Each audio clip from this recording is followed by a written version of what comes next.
Battlefield comes up, we could definitely reading the opening. The opening, yeah, yeah, yeah. Yeah, Page or something like that. and I wouldn't mind if it does come up, I could read Plowboy. You could read any of your favorite. Okay, I think we should. Yeah, Yeah. because some students may not, some readers. Hi, everybody. Welcome to 192 Books. I'm Terrence. I'm the manager. We're here to celebrate the publication of this book right here, The Life and Poetry of Frank Stanford by James McWilliams. It'll be in conversation with Patricio Ferrari. The Life and Poetry of Frank Stanford offers for the first time a comprehensive study of Stanford's life and work, introducing to a broad readership poetry that remains both captivating to poets and in its celebration of everyday experience over academic erudition, accessible to those who rarely read poetry, and those who do as well, I'd say. Stanford's poems range from one line to his 15,283-line epic, The Battlefield Where the Moon Says I Love You, which is now out of print, and James is working on a reissue coming out in February of next year. Also with the University of Arkansas Press. So I will skip a bio of Stanford and let you guys get into that, but James McWilliams is a writer and historian who lives in Austin, Texas, and when he can, New Orleans. He has taught at Texas State University since 1999, has published articles in Oxford American, Virginia Quarterly Review, Paris Review, The American Scholar, Harper's, and the New York Times Book Review. He's a recipient of the Hyatt Prize in the Humanities. He's now writing a book on the New Orleans poet Everett Maddox. Patricio Ferrari is a polyglot Argentine-Italian poet, literary translator, and editor whose transcontinental journey began as a Rotary Exchange student at 16. He holds an MA in comparative literature from the Sorbonne, an MFA from Brown University, and a PhD in linguistics from the University of Lisbon. The author, editor, and translator of 20 books, published across 6 countries, and with 4 more coming up in the U.S. He received the 2025 Fence Modern Poet Series Prize for Mud Songs, the first volume of Elsewhere, a multilingual trilogy exploring how languages shape identity through what he terms pederophony. Yeah, that's enough. That's Okay. yeah. And they'll speak for maybe 45 minutes, and then there'll be a Q&A, and the books are for sale here. But I'll pass on to Patricio. Thank you. Thank you so much, Terrence. Thank you, everyone, for being here today. Those of you present and live streaming from all over the world. Thank you, James, for coming to New York from Austin. Thank you, students, readers, neighbors, and 192 Books for opening your home again for another event. I am thrilled to, as a Frank Stanford lover, to have finally this book out and more forthcoming. And of course, reading this page turner over the last week, I have been thinking about so many poets that I love and what those poets who one loves make you feel when you first encounter them, right? And it kept coming back to me that so many of the great poets did die young, and whom the gods love died young. We find this aphorism by the Greek comedian Menander, and this aphorism we find in Leopardi, we find in Byron, we find, of course, in Pessoa when referring to his beloved friend who committed suicide at the age of 25 in Paris, Sacarneiro. And of course, we can think of poets who Frank Stanford himself loved and died young. Keats and Byron come to mind. If poets throughout the history of literature have turned to this aphorism, is perhaps because there is some truth to it, at least to the truth that youth, and with youth comes myth. And there is a lot of myth around Frank Stanford. We're going to be talking about that myth making, what Frank himself created, but also the people around him in Fayetteville, and of course, after his suicide.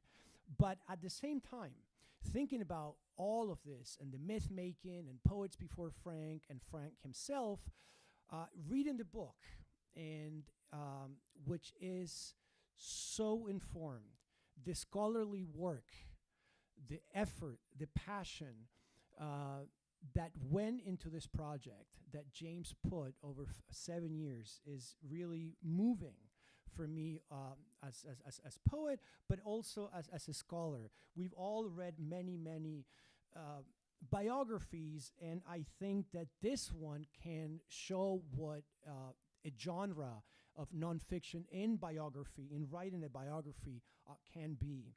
To really, as a lover of Frank Stanford, to find a reference to everything that James says, literally to everything, to every single claim, either by going to the archive at Yale or an archive that is not even public yet, or talking to people who, many of them are no longer, but during the process were alive and James was able to interview, is extraordinary, and it's really something to celebrate.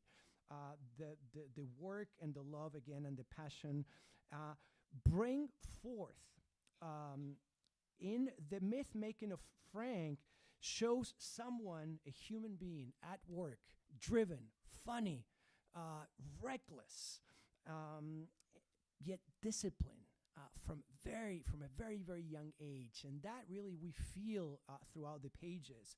So for someone who left behind a body of work that still unsettles and moves us almost 50 years after his death, it's so celebratory to have finally this biography out and more to come. So thank you, James, for being here with us.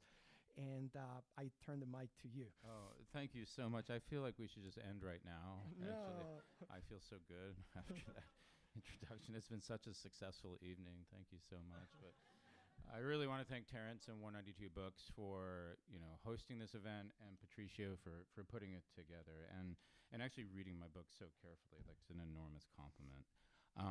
So I want to begin by just saying a little bit about Frank Stanford's death, and then I'm going to read a passage from my introduction which gets into his life. Those of you who know about Frank Stanford most likely know him through his death, or at least quite aware of his death. He shot himself 3 times in the chest with a .22 revolver on June 3rd, 1978 in Fayetteville, Arkansas, after having an argument with his wife and his lover, who had recently discovered each other. And it's a dramatic death. And my way to handle it is, and it's contributed to a lot of the Stanford mythologization. So the way I decided to deal with this posed a bit of a narrative problem. I just decided to get it out of the way in the beginning, and to write a preface where I not only get it out of the way, but de-romanticize it as much as I possibly can. And the way to do that was to track down every possible detail about the suicide itself, the weeks leading up to the suicide, and then just sort of put a period at the end of it and say, okay, now we're going to move on. And my hope was, as I wrote the book, that readers would read it almost forgetting how it would end, that it would engage readers enough to kind of pull them into the story as if they were going through it in real time. So for you to say that it's a page turner is very much a compliment, and really makes me pleased with the strategy that I chose to get the suicide out of the way. I've actually started some readings just by reading that preface, and it's really not the best way mood-wise to begin an evening focused on the joys of literature. So what I'm going to do is read the introduction. Not the whole introduction. I'm just going to read the first couple of pages just to give you a sense of Frank's life. This is going to cover some biographical information, but also just the tone of the writing as well. So again, after you finish the horrible story in the preface, I open up this way. Everyone forgets that Icarus also flew. The words of poet Jack Gilbert, who Frank never knew but should have, reminds us that a death does not define a life. At least it shouldn't, especially a life as actively lived as Frank Stanford's. Stanford shot himself 3 times in or near his heart at the age of 29. Like so much about his life, the final act seems almost impossible. His was a dramatic exit, and those who know Stanford cannot avoid speculating about why it happened. But those are motives only one man will ever know. For all his obsession with death, this book is not an attempt to analyze or even understand Frank Stanford's suicide. As one of Frank's friends put it, of his death we should have little to say. With this I agree. Stanford's nearly 30 years were full of life. He was an orphan who never met his biological parents, a summertime resident of Mississippi levee camps staffed by black laborers, the educational product of Benedictine monks and an autodidactic reading habit, a teenager who lived a comfortable bourgeois life in a lakefront house, a prodigious and promiscuous lover, a student of cultures local and global and high and low, a child prodigy, a land surveyor, a muse with a near photographic memory, a devotee of jazz, blues, film, and classical music, a barfly, a karate and judo expert, a publisher, the founder of a small press, an exacting gardener, a savvy editor, and when it was time to tell the big lie, he was astonishing. So yeah, Icarus flew. Stanford was a chameleon. As a kid, he fashioned himself into a Southern aristocrat with Mississippi heritage and roots dating back to England, to Earl of Sandwich peerage, no less. Later, he became a periodically reclusive and often brooding artist from northwest Arkansas, a charismatic and well-read Ozarkian hillbilly who wrote poetry that proved irresistible to the nation's leading journals. Toward the end, he buttoned down, cut back on his drinking, and acted as a professional editor of his own small publishing company, Lost Roads Publishers, where he ushered young and under-recognized talent toward future success in a spirit of wisdom and guidance. Finally, ending the journey with what his friend the poet Thomas Lux called an irreversible cliché, he became a writer whose reputation has been overly defined by a striking, self-inflicted, and fatal act. But there was and always will be the poetry. From a very young age, it was a constant in Frank's life. Accolades from contemporaries never wavered. Allen Ginsberg praised Stanford's writing and urged him to send more poems to him. Alan Dugan labeled Stanford a genius, a true poet. Thomas Lux admired his correspondent's rare talent, deeming his poems goddamn terrific. Franz Wright called Stanford poems staggering for their courage and beauty. Eileen Miles said that his poetry was lurid and mythical. John Berryman, Terrence Hayes, and Lawrence Ferlinghetti have all praised Stanford's work. Richard Howard, whose own poetry could not have been more unlike Stanford's, taught Stanford's poem in his Columbia University classes. C.D. Wright noted that everybody who met him stirred to his vision. Ellen Gilchrist summed up the poetry world's feelings for Stanford when she said that everybody worshipped him, adding that he was a genius, a true, complete, and total genius. Such affirmation might go to anyone's head, and Stanford was hardly immune to the allure of praise. His personal struggles were one thing, and they were reliably mercurial and intense. But his faith in his own poetry, even before he began to publish it, remained steadfast. In the early 1970s, he typed out the claim that, "My feet will fit William Faulkner's boots like a glove," noting how he planned to whip every poet under 30. In the same type note, seemingly written to himself, he flexed even more, saying, "I am going to be Jean Cocteau and William Faulkner at the same time." In 1970, he bragged to a fellow young poet that Pablo Neruda spit me into the ear of Jules Renard. A few years later, Stanford wrote to his publisher that poets of all persuasions so far have liked my work. That means I'm writing poetry. His feelings were unequivocal. I like being accepted by all phases of the literary scene. Egotistical, yes, but not necessarily wrong. Stanford was writing bold and original poetry, and few readers knew about it. He was writing poetry that led Jim Whitehead, his teacher at the University of Arkansas, to call him the most brilliant poet of his generation. It was poetry that led poet and Frank's friend John McKiernan to tell Frank Stanford scholar A.P. Walton that he is the best poet of his generation, period. Poets so disparate in style, background, and artistic temperament as those listed above universally shared high admiration for Frank Stanford. This kind of admiration affirms his broad and undervalued influence on the modern American literary tradition. Stanford has had important fans, but he still lacks a wider readership.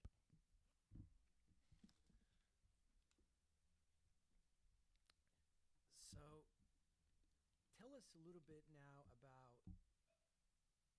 how you knew one day that, of course, at first as a reader, and then that you wanted to embark on a many-year journey. You certainly didn't know that it was going to be seven years of reading, rereading, interviewing over hundreds of people, going to multiple archives across the country, both here at Yale and Washington State, where his once current editor of loyal to Frank, publisher of 7 books, I believe, is still around and conserves a great part of his archive, and follow so many other trails.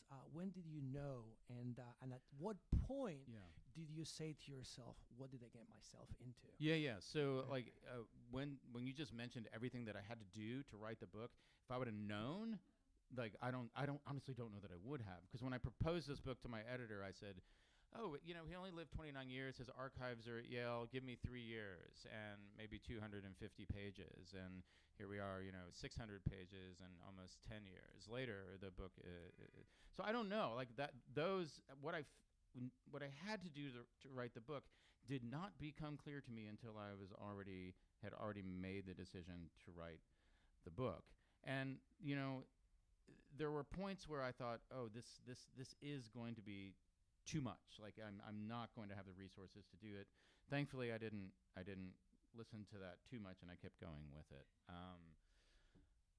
But in terms of like why I decided to write this book, the most honest answer I can give to you is I fell in love with Frank Stanford's poetry, and I felt like he didn't have the exposure that he deserves. And so in some ways, this book just comes from a little bit of an angry sense, and I'll be honest with you, a little bit of an angry sense that the underdogs don't get their due. And I think, Frank's own poetry was very much concerned with the marginalized and those who didn't get their due. And I kind of felt like more people needed to know about Frank Stanford. I think during his lifetime, the fact that he was such a kind of, deeply committed to the American South, and not just the American South, but after a while, sort of the hills of Northwest Arkansas, kept him from getting attention in places like New York. Now, I should say that he subverted opportunities to get that attention, and we can maybe go into that later.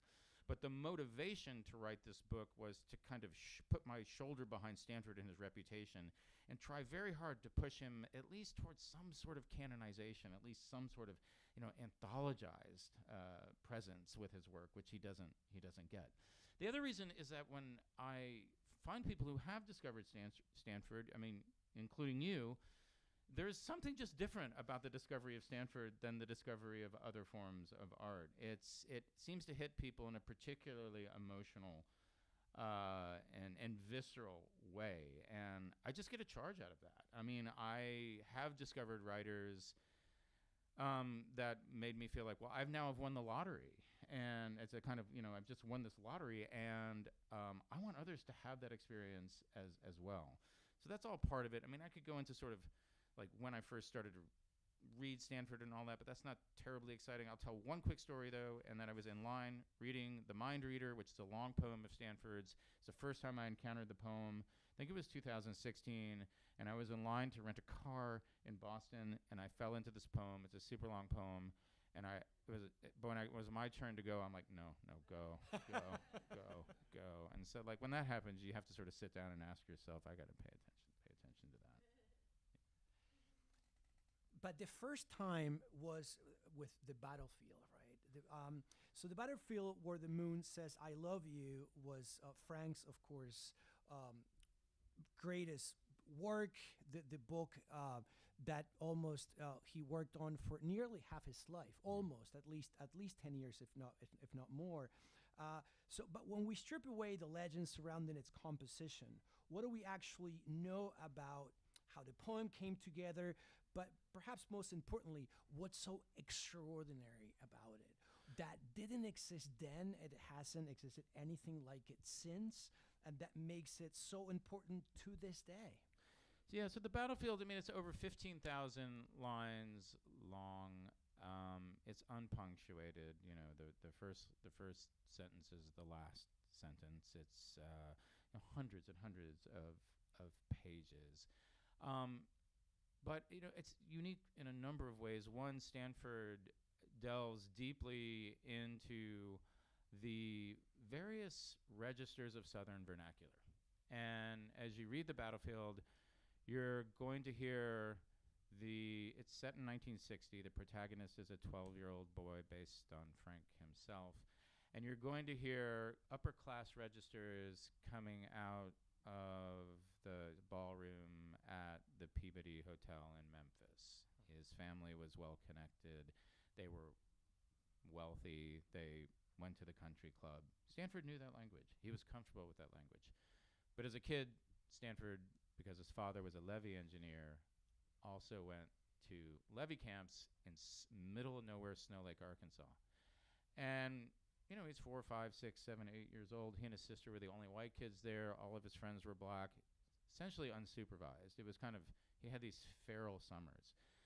His mother was working the commissary there and overseeing the books of the operation. The father was overseeing the levees. Stanford and his sister and these kids just kind of ran wild. And you get that register as well. So Stanford absorbed at a very young age the register of, like, you know, poor black country kids. And that kind of worked its way into his poetics as well. The battlefield's like the only place in all of his poetry where he fully lets that go, where you get the contrast between the, you know, sort of lower, rougher registers of the Mississippi Delta and then the higher registers of the country clubs and the ballrooms. And even foreign languages. And foreign languages, Italian, Spanish, French, German. And he knew none of those, by the way, but somehow he got them into the Japanese, and he got them into the poem as well.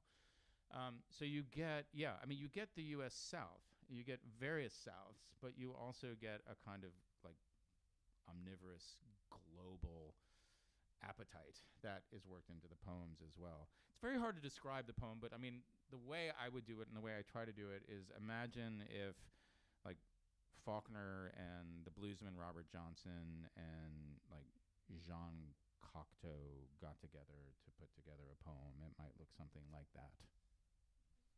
Do you want to read a few lines from it? No, I'd love to. Yeah. Please, just to open and perhaps.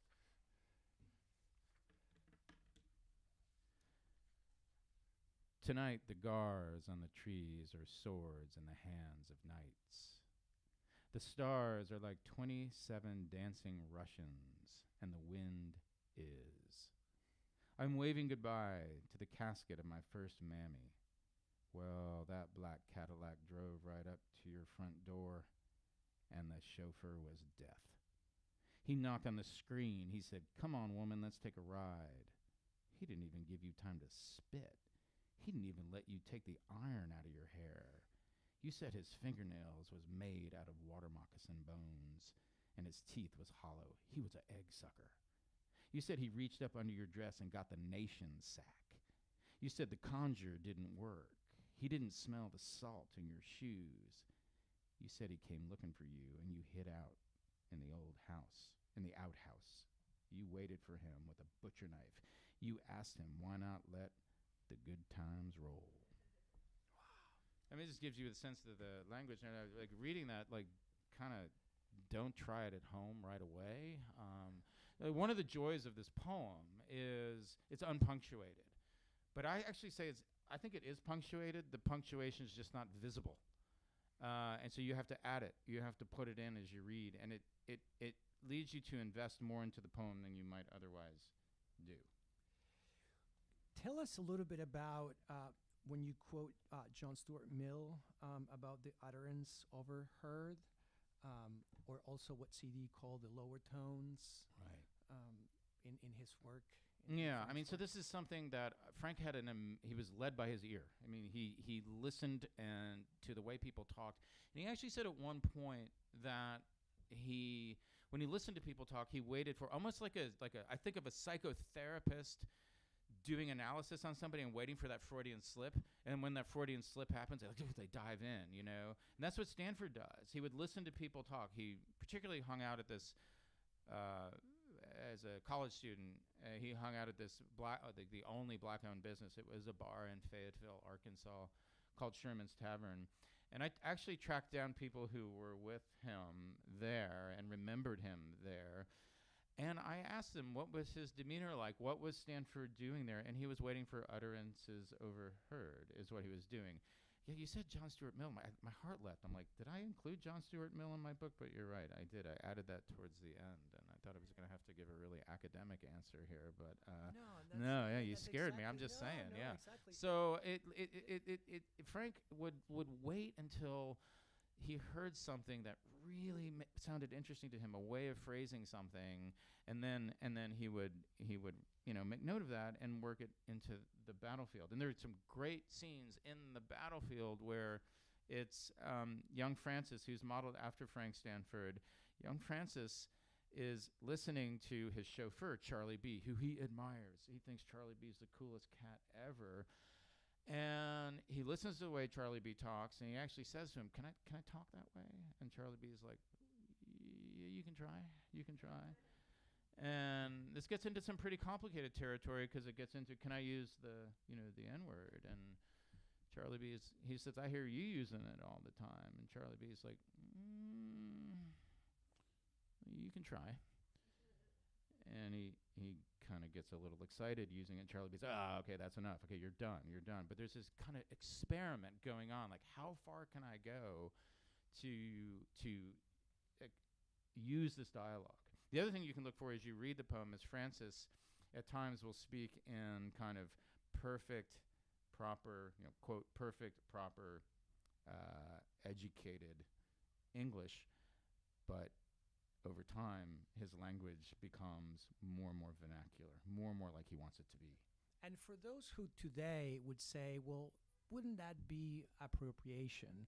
When we read your second chapter, and we understand and see how, which is wonderful, it's one of my favorite chapters, when Frank is 4, 5, 6, 7 going to the levy camps, and he is, for so many months, I mean, if you put together the 5 years, it's over a year and a half hanging out with his kids.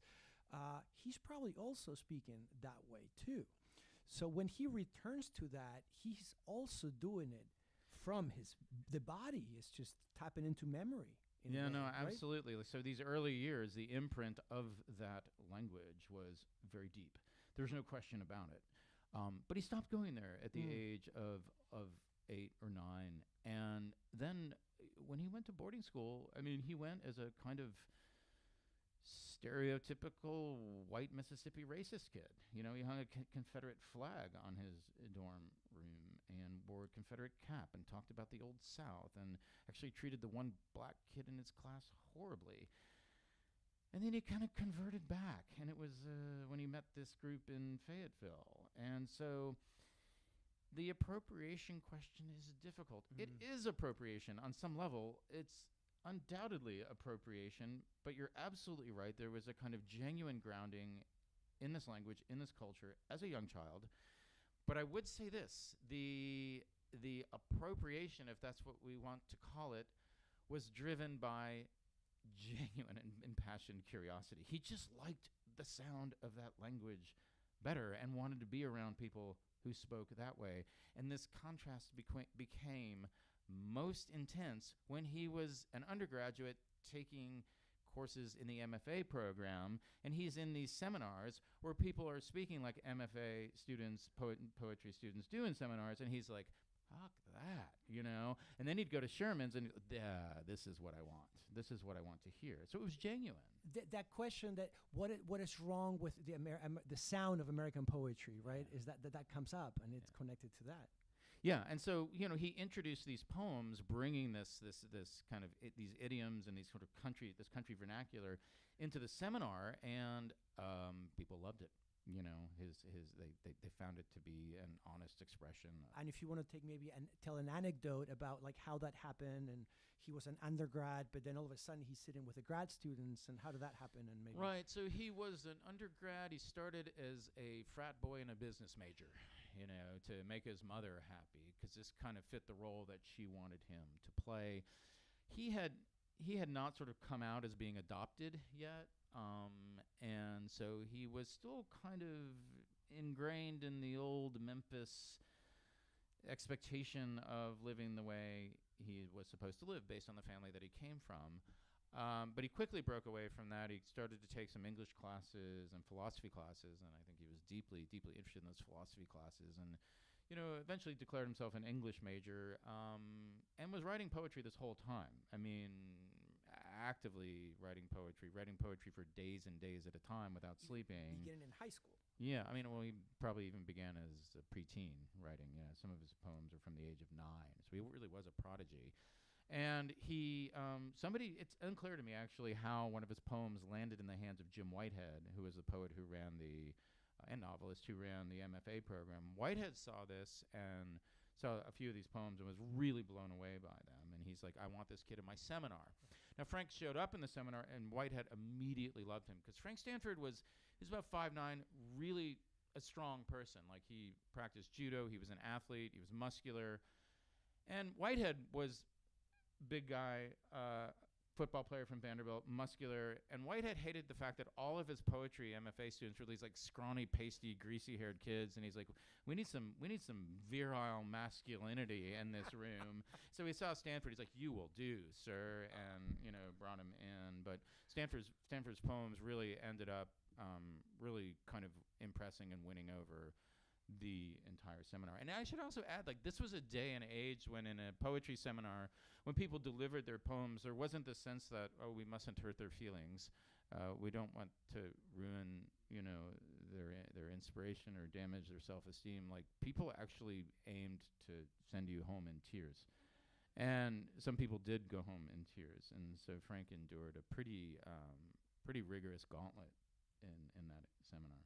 Any of the great moments that Frank during that program, that, let's just call it moments that he benefited from, but in a good positive way, great encounters that happened because this poet or that poet or this editor or that editor went to Fayetteville? Yeah, absolutely. So Frank, he did not I don't know, like, he never was very generous about the other students around him. And I think this was part of the myth-making, Frank, was he wanted to be the lone genius. He wanted to be the kind of prodigy. He wanted to, be the youngest and the smartest. And, like, he even did things like when he edited a journal in 1971, he changed the ages of some of the people publishing that journal so he would be the youngest.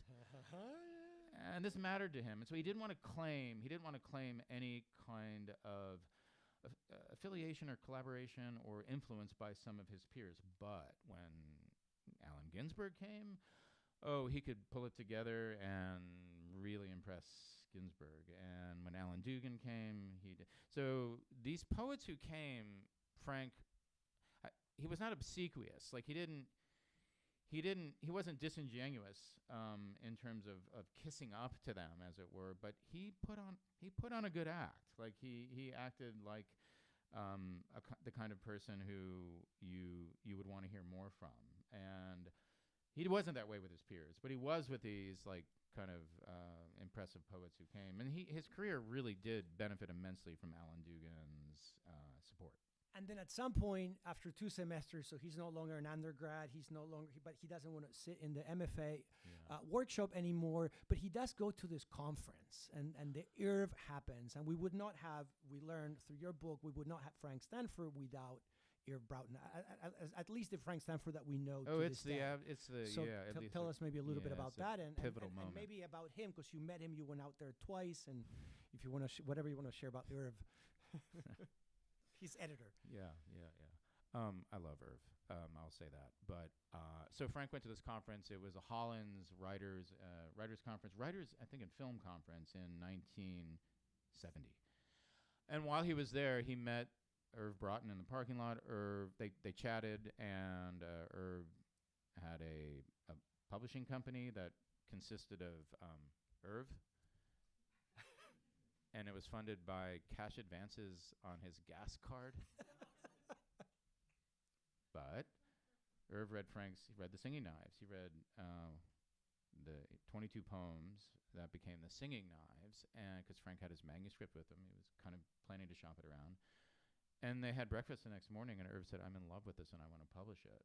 Now, around the same time, Stanford also was approached by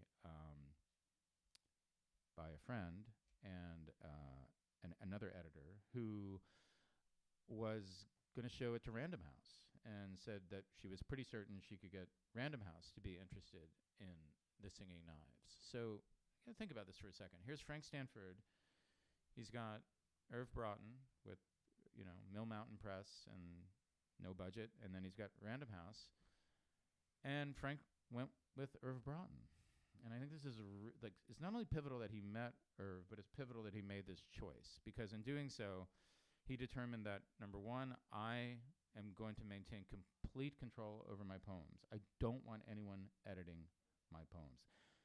And that would remain true for most of his life. There's a couple of exceptions to that. So he's declaring at that moment, I'm going to maintain complete control over my poetry. Also, he was declaring, I don't trust the big commercial venues. I just don't think my art will thrive by going into those commercial venues. And this sounds romantic. It also sounds naive, and I think it's both. But I think what Frank got out of this decision was Irv Broughton publishing 150, 200 of his chapbooks, and those chapbooks sort of infiltrating their way into Fayetteville, and people guarding them and protecting them as if they were the most valuable possessions they had ever had. And they still have that cachet. If you want to go online today and buy Arkansas Benchstone, $4,000, So Frank, it's impossible to overestimate how deeply Frank loved the cult appeal that he had, and how deeply committed he was to remaining in many ways off the commercial grid. He valued that very deeply. Now, of course, that's why a lot of people who even read a lot of poetry haven't read Frank Stanford. There was a cost to that. But that's the choice that he made in that parking lot in Hollins that summer.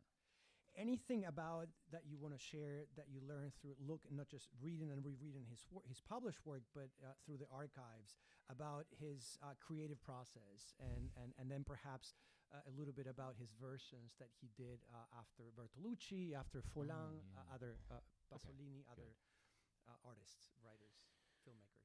Okay, so the first thing to say about Frank's creative process is that he was prolific. I mean, manically prolific.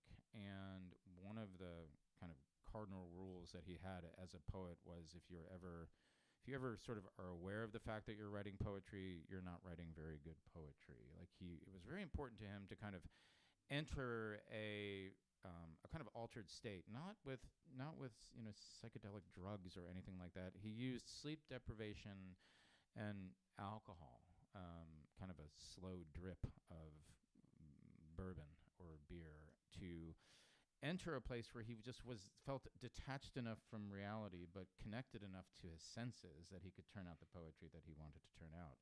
And then he churned it out.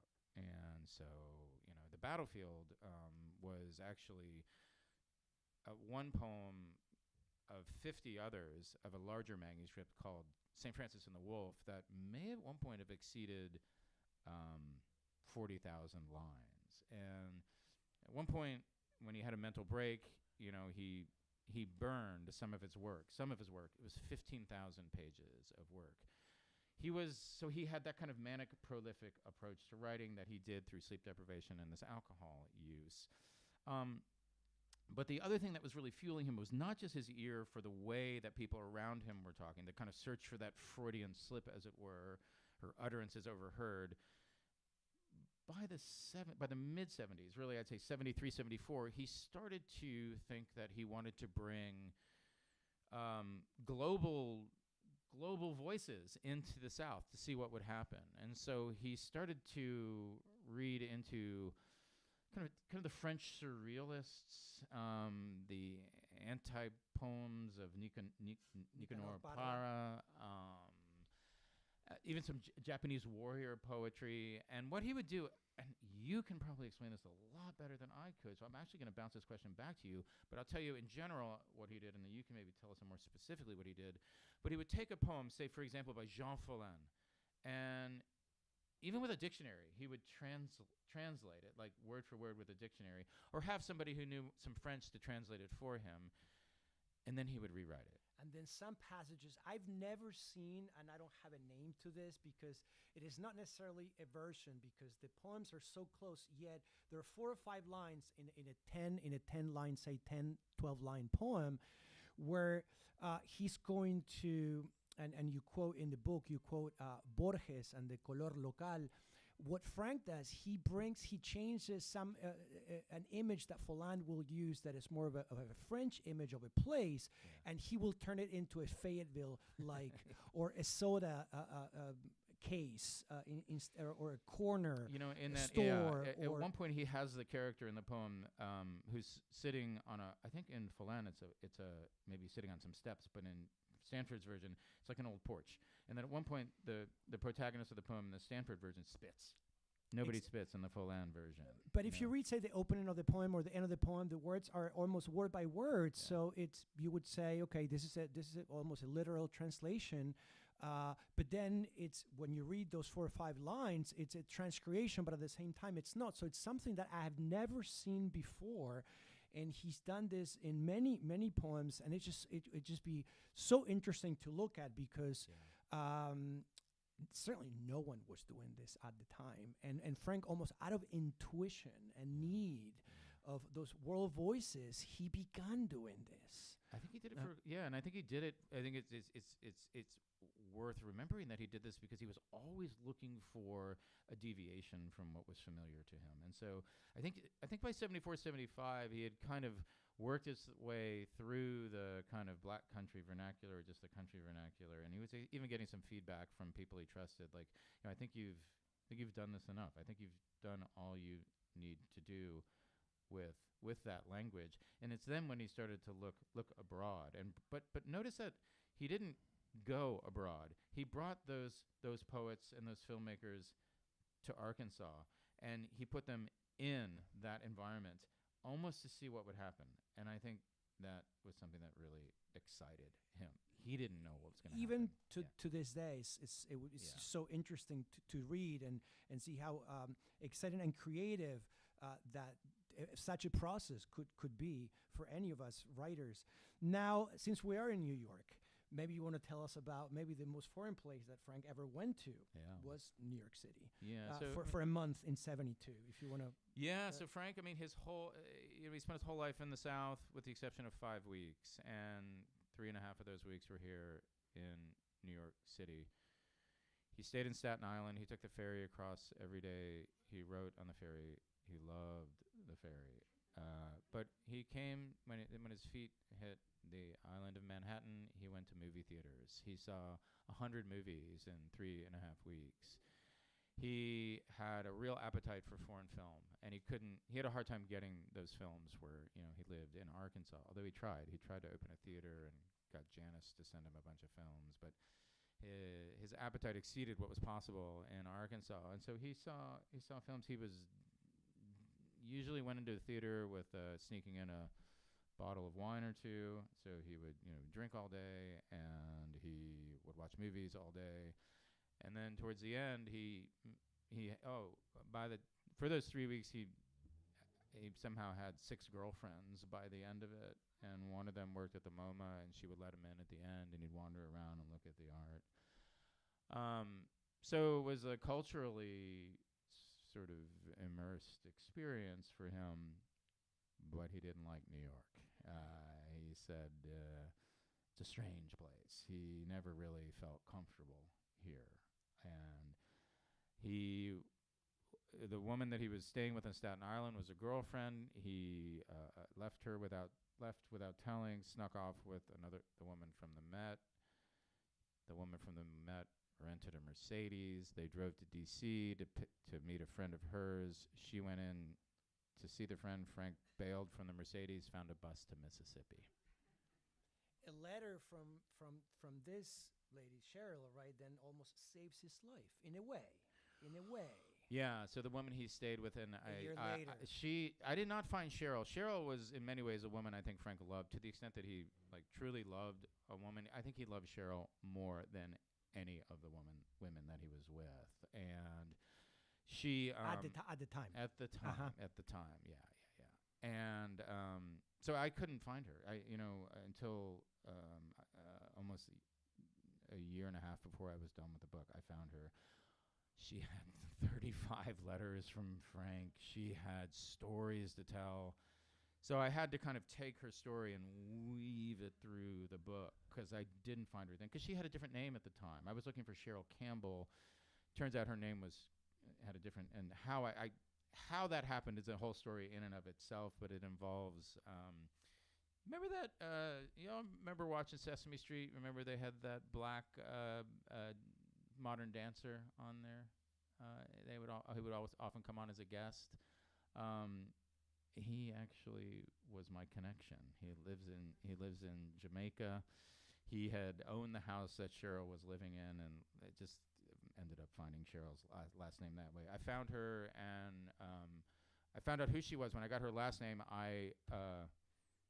I was on the phone with her within 20 minutes after finding her last name, and she said, "I will tell you everything." Extremely important character and in the book. Tears came down my in face. Frank's life. And then I thought, I got to call my editor and tell him I'm not going to have the book done on it's going to be even later than I. Because there is a mental hospital moment for Frank Stanford for a week or even more, 10 days. I didn't even answer your question. And so a letter comes and he tries to kill himself in 1972. Yeah. By swimming until he passed out. He went and got in Lake Dardanelle, which is a lake near Subiaco, and he swam, I think, for over 8.5 hours. But he made it back to shore, and one of the monks came running up and said, "You have a letter, you have a letter," and it was from Cheryl saying, "I'll take you back." And he wrote effusively to her about how she saved his life. Maybe something about the year 74, 75, very stable, very productive for Frank. He's in the country with Personally, his second wife, Ginny, and Mm-hmm. that's the time perhaps also of Field Talk and other chapbooks. Yeah. If you could say something about those. Okay, yeah. Maybe happy, stable. Yeah, he met good. Jenny. He met Jenny, his second wife, Jenny Crouch Stanford, who is today quite a prominent painter, a portrait painter. She painted Hillary Clinton's White House portrait, I believe. But at the time, she was just learning to paint, and they really bonded. Like, Frank had visions that he wanted her to paint, and then he would write poems based on those paintings. It was a really kind of beautiful symbiotic relationship artistically that they developed. They chose not to live in Fayetteville. They moved to almost rural area in Rogers, like on the edge of Rogers, Arkansas. They lived in a modest house with a nice view of Beaver Lake. And Frank was working as a surveyor and writing poems. Jenny was painting all day. They had a garden. Frank quit drinking. He was keeping a really responsible budget. It was like remarkably stable, and Frank couldn't stand it. It only lasted about 2.5 years, and he started to whatever kind of wildness he needed to indulge, he started to dip his toes in by going back to Fayetteville and sometimes into Eureka Springs, just hang out at bars, to hear that language again. And he got sucked back in to a point that that's when he met CD. Yeah. Well, before we move there, maybe we can read one poem. Can I have you read now? I'd love you to read it. Which poem? Plowboy, perhaps. Why don't you read it? Yeah. No, please, James. Yeah. This is how Field Talk opens. Plowboy. So Field Talk, as Patricio pointed out, was most likely written during this time of relative comfort. There's a lot of gardening. Did you notice that in there? Yeah. Mm-hmm. Plowboy. I came up on death and love, hung up like dogs in my garden. I had no broom or cold water, just a plow and a pony. The both of them shined like a mirror of double or nothing. So I told them, stay out of my greens. What I really meant was, what I really meant was, what do you want? I came up on death and love in my garden, lessons in paradise. It's a beautiful poem. Oof, Yeah. thank you. So now coming towards the end, so this so he meets CD Wright in Fayetteville around maybe 76. Yeah, and by then in 75. 75. Actually, it was October. So right around it was when October of Field Talk 75 comes out. right around that time. And Frank's reputation in Fayetteville was huge at this time. He had published all these books. To see Frank in the streets of Fayetteville was worth like telling people about. It was a story you told later. And he went back to a party that Jim Whitehead was having, and he went because I think there was going to be a screening of the film that he made. We didn't talk much about that, but he made a film In 74. Came out in 75 that won an award at a film festival in Seattle. And it's a film available, right? You can watch it on YouTube. It's called YouTube. It Wasn't a Dream, It Was a Flood. And so, his stock was high, and he went into Fayetteville. He went to this party, and I think he intended to kind of catch up with people, but he ran into C.D. Wright, and they went into Jim Whitehead's office, and they talked for 4 hours, and then he ended up giving her a copy of the his like onion skin paper typed copy of the Battlefield. She read it through and was completely in awe and in love with Frank, and then they used the starting of the press in some ways to move in together. That was the cover because Frank was still married to Ginny. Ginny was feeling his absence more and more. Ginny ended up moving to southern Missouri where her family, she inherited a home, a pretty grand home from her family. And, those were the years where he just lived that big lie. 2.5 of them, and he went back and forth between Fayetteville and southern Missouri.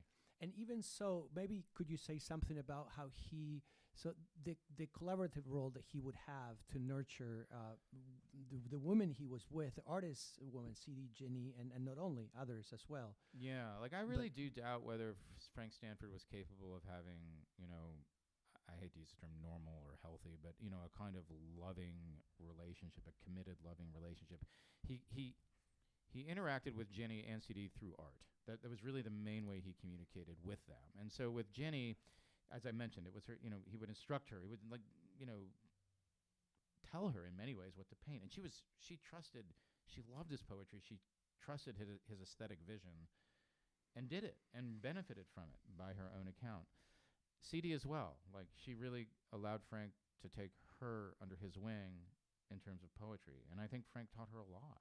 And one of the biggest challenges CD faced as a young poet was, of course, coming out from under that wing. And by her own admission, said after Frank's death, my poems are sounding very much like Frank Stanford, and I'm trying very hard to get out from that. And she does, of course, eventually she does. But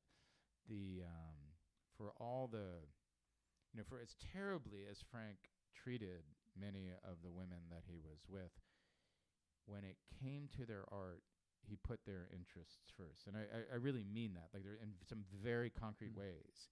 He put their growth and development as artists ahead of his own. And so, the first book that he publishes with Lost Roads, or that CD and Frank published by Frank's insistence, is CD's first book, Land Surveyor's Daughter. Is that right? Am I getting that right? I'm mixing it up with that one. There's A La Breve Long. So A La Breve Loving was actually published by Mill Mountain. Right. Yeah, but Frank made that happen. Right? That was the thesis. Frank made that happen.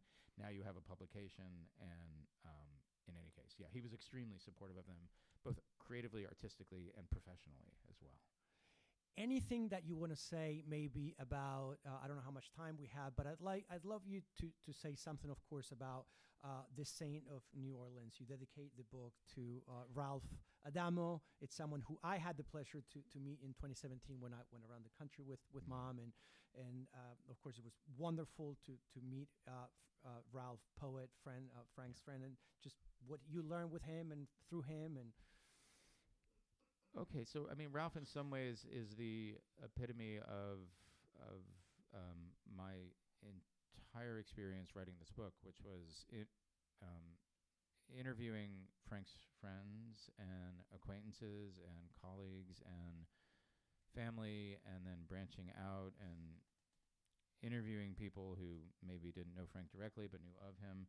Bottom line is, like, I don't know, this sounds so corny, but people are really generous and wonderful. Like, I kind of reached the conclusion that when it comes to actually what matters, which is promoting the great work of a poet who hasn't had his due, people gave me so much.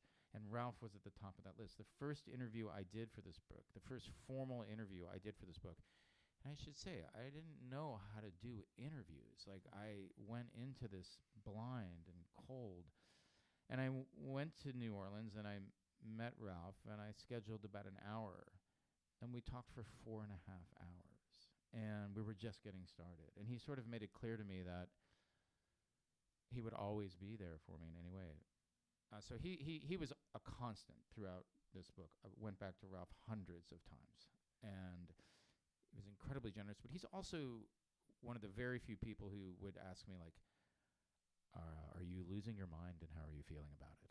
You know, like, he would kind of check in with me emotionally as well. So he just got that. He's incredibly humble, and he's an amazing poet who I also think has been underserved in many ways as well. who was part of the program, correct? He was. Oh yeah, he knew right. Frank very well. They were in the program together, and they stayed in touch until Frank's death. And it's where Frank spends his last night before he goes back to Fayetteville. Yeah.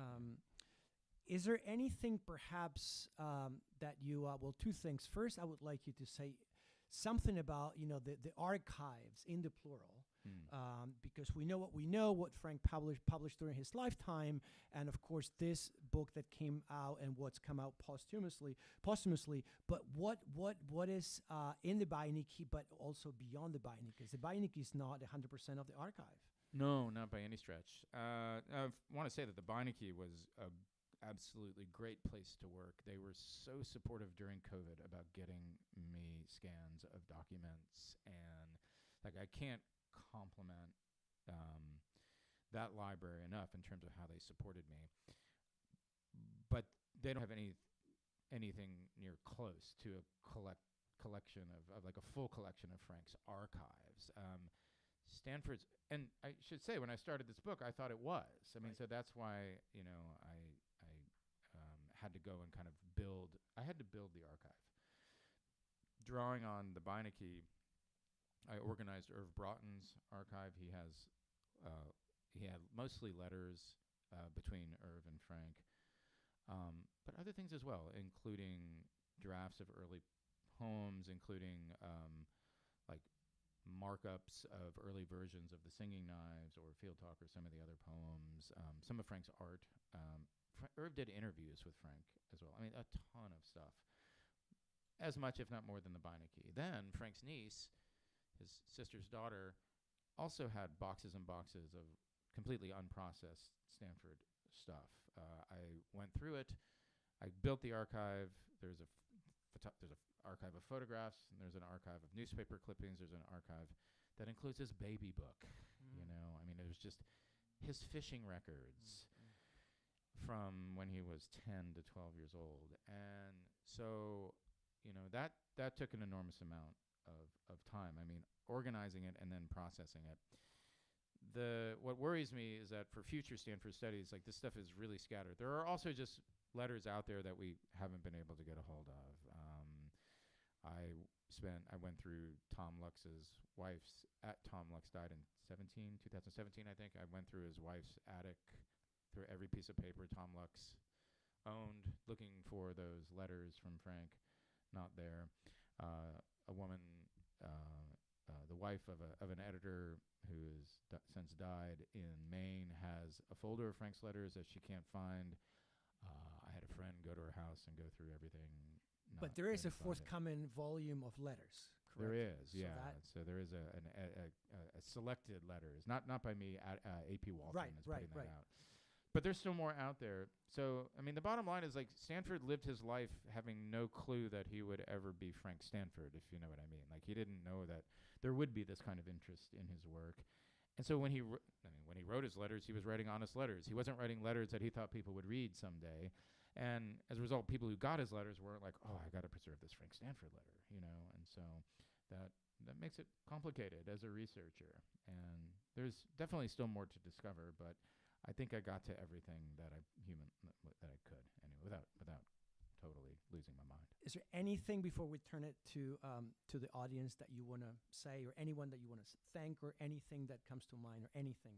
Oh, man. I mean, not thank because we have a list, a long list. Yeah, but no. I mean, I guess, like, this is my last of all the book events that I've done. This is my last one for this season, I guess. I've got a few things in the spring, but you know, I mean, I can't, like, there's no way I can really express my thanks, honestly, like, without sounding like I'm just so grateful for the way that people helped me do this book, so many people. But I will say, like, I've discovered doing this that there's just a kind of rare pleasure in getting together with other people who read Stanford, or maybe just want to read Stanford, and discussing those poems, discussing that life. It's something I really never expected to kind of discover this late in life. I mean, I hope it's not that late in life, but, you know, at the age that I'm at. And it's reassuring that you can kind of make these discoveries as you move into middle age and beyond. So it's been a truly, like, personally, like, life-affirming project that basically comes down to reading and discussing Stanford's poems with other people. Grazie. Thank you. Thank you. Thank you, James. Thank you so much. Let's turn it to the room. Or any questions? Anything you want to ask James? Please.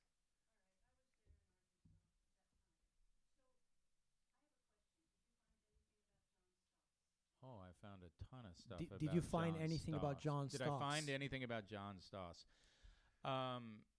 Yes. I mean, we can discuss afterwards, but I found, let's just say I own now 25 John Stoss paintings.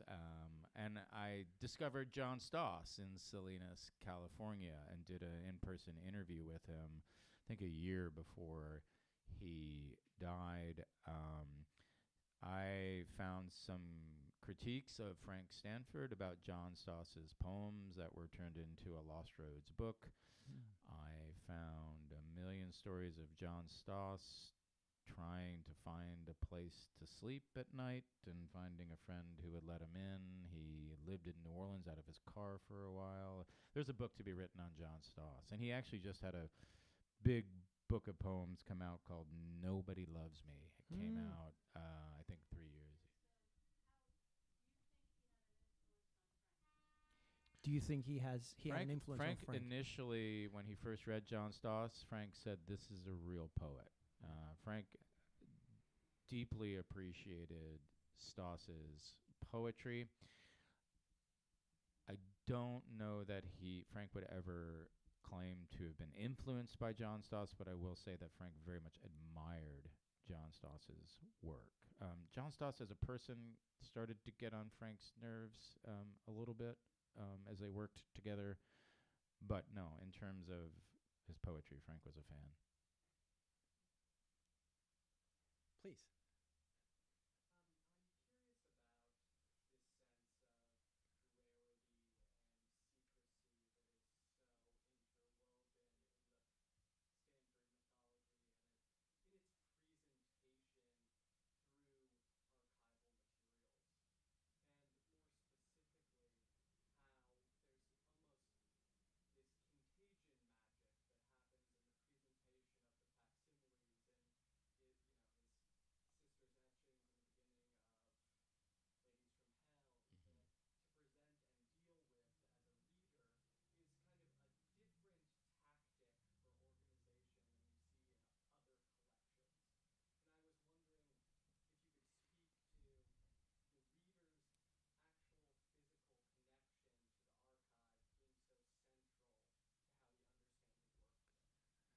So just to paraphrase that for those live streaming, so how the archive has influenced you, I guess, and helped you to maybe get away from the myth and be able to work through Frank Stanford, the creator, the worker, and not fall into the gap of myth and Frank. And Is that what you're after? Yeah. Okay. Partly. Yeah. No, I can speak to that for sure. And so when you say archive, though, you mean not just the Beinecke. You mean like just the corpus of Frank's work, correct? Yes. Yeah. Yeah. Okay, good. So when Frank decided to go the Irv Broughton route, as I was talking about earlier, this meant doing things like finding a printer. And Frank ended up finding a printer who lived in the middle of nowhere, Arkansas. He found him on a surveying trip, a semi-literate turkey hunter who happened to have a press. Now, a lot of poets might think this is not a ideal situation. Frank's like, we'll do the typesetting. I think Frank did some surveying work for him in exchange. So what we're talking about here is when that book appears, okay, when that book enters the archive, the story behind it isn't turning it over to an impersonal press who prints it and publishes it and distributes it.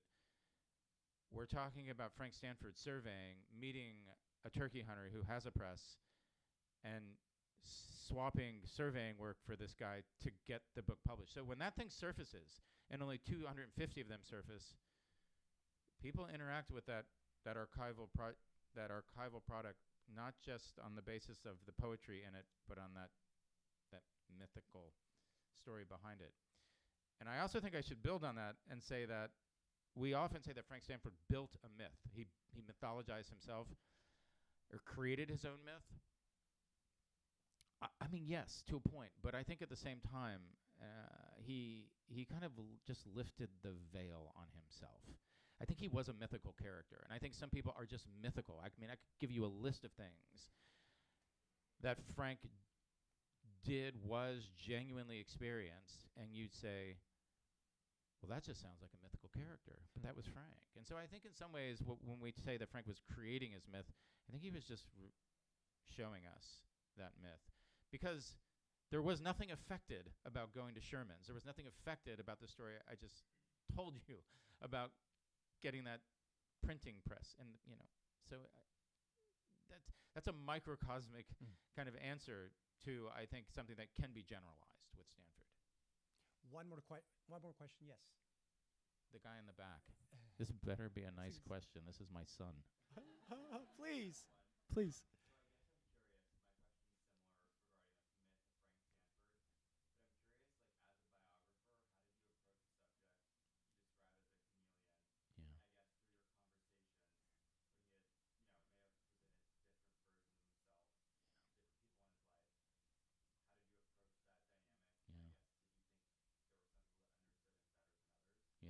Yeah.